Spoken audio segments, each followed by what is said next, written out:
Good morning to all of my dear students. I hope you are all fine.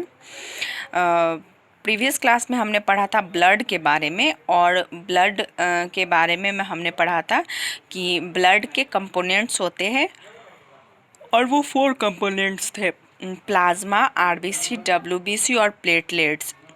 Okay, तो bloods के बारे में मैंने बताया था कि blood is a liquid connective tissue, it connect all the parts of body. Okay, so now we see the first component of blood, that is plasma. So now we learn about plasma. The liquid part of blood is called plasma.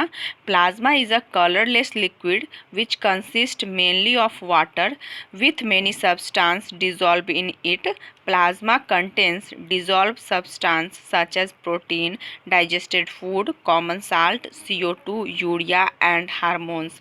Plasma carries all the dissolved substances from one part to another part of in the body.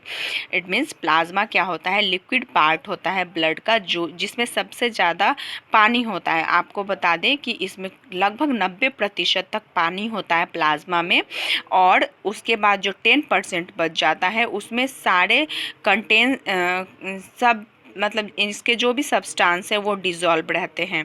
Okay, तो इसलिए मैंने यहाँ लिखा है कि plasma mainly consist of water. Okay, तो अब इनमें कौन कौन से सब्सटेंस रहते हैं?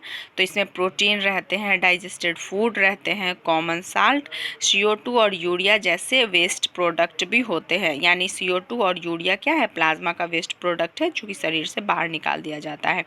And hormones. आपको कभी आपके पास कभी क्वेश्चन आए कि हार्मोन्स का ट्रांसपोर्टेशन किसके द्वारा होता है? तो प्लाज्मा के द्वारा. ओके, तो फिर है next, plasma carries all the dissolved substances from one part two another part of in the body.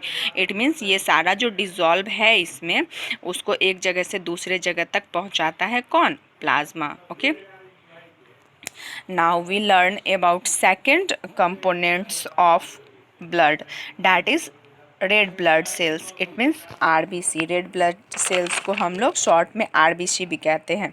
तो आप वीडियो पॉज करके प्लाज्मा का भी डिफिनीशन लिख लेंगे और आरबीसी रेड ब्लड सेल्स का भी. Red blood cells are red in colour due to the presence of red pigment called haemoglobin inside them. RBC लाल हीमोग्लोबिन की मौजूदगी के कारण होता है. अगर आरबीसी में हीमोग्लोबिन नहीं होता तो वो रेड नहीं होता. Red blood cells are carries of oxygen.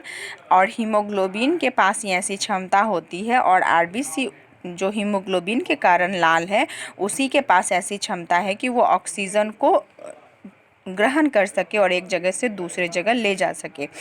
RBC यानी red blood cells carries oxygen from the lungs to all the cells of the body. तो आरबीसी क्या करता है? ऑक्सीजन को कैरी करता है लंग्स से लेकर सारे बॉडी के सेल तक. आरबीसी यानी red blood cells not have nuclei. इसमें न्यूक्लियस नहीं होता है. RBC are circular in shape. ये सर्कुलर होता है, सर्किल के तरह होता है शेप में.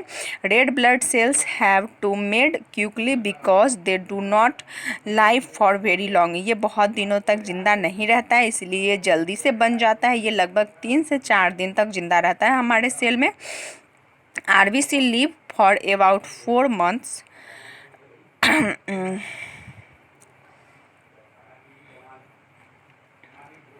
RBC made in the bone marrow. ये कहाँ बनता है? बोन मैरो में. तो ये सॉरी यहाँ गलत हो गया मेरा.